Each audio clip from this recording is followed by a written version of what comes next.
So space in the mind means the emptying of consciousness of all its content, and therefore the consciousness which thought as the me has created ends, and therefore there is space. And that space isn't yours or mine, it's space.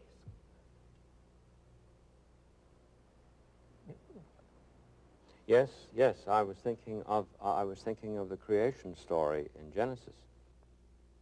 And this space is called heaven. Isn't it? And in the context It is heaven. It is heaven. That's right. Yes, yes, of course, of course. But then we read that, you see, and we don't... Goodness, so space, direction, time, will, choice, control. You understand, sir? Now, all that has importance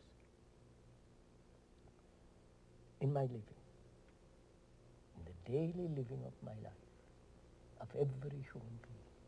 If he doesn't know what the meaning of meditation, he merely lives in that field of knowledge, and therefore that becomes a prison. Therefore, that being a prisoner, he says, I must escape through entertainment, through gods, through this and through that, through amusement. You know, that's what is actually taking place. The word vacation. Vacation, that's right. Says it all. Yes, that's doesn't it? Yeah, absolutely. To vacate is to exit into space. Space. Space means silence. If there is silence, if there is no silence, it's direction. It's the operation of will. I must do, I must not do. I must practice this, I must get this. If all. Silence isn't the cessation of noise. Silence isn't something that thought has created. It comes naturally, inevitably, as you open, as you observe, as you examine, as you investigate.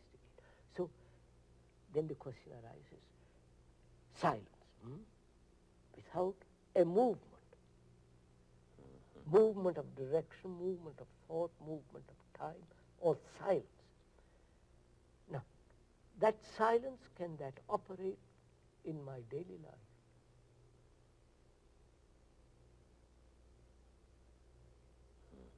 I live in the field of noise as knowledge. That I have to do. And is there a living with silence and at the same time the other? For me it is possible. Therefore, I'm not saying out of vanity, or I say this in great humility. I say that is possible. It is so. Then what takes place? When the mind is utterly silent, what is the immeasurable? You follow, sir? What is the everlasting? What is the eternal? Not in terms of God and all these things man has invented. Actually to be that. I don't know, sir.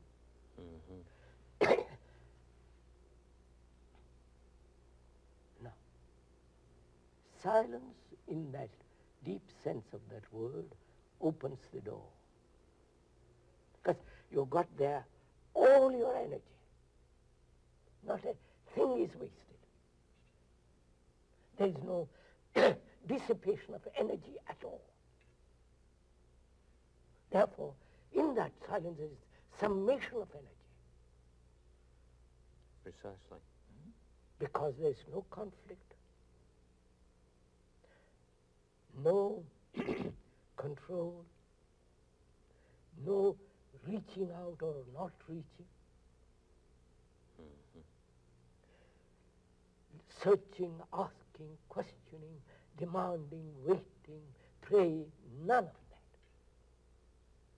Therefore there is all that energy which has been wasted is now gathered in that silence. That silence has become sacred. Because obviously, of course it has. it has not the sacred thing which thought has invented. It is only such a sacred mind can see this, the most supreme sacred. The essence of all that is sacred, which is beauty. You follow? I do. So there it is. God isn't something that man has invented or created it out of his image and longing and failure. But when the mind itself becomes sacred, then it opens the door to something that is immeasurably sacred. That is religion. And that affects the daily living. The way I talk, the way I treat people, the conduct, behavior, all that. That is the religious life.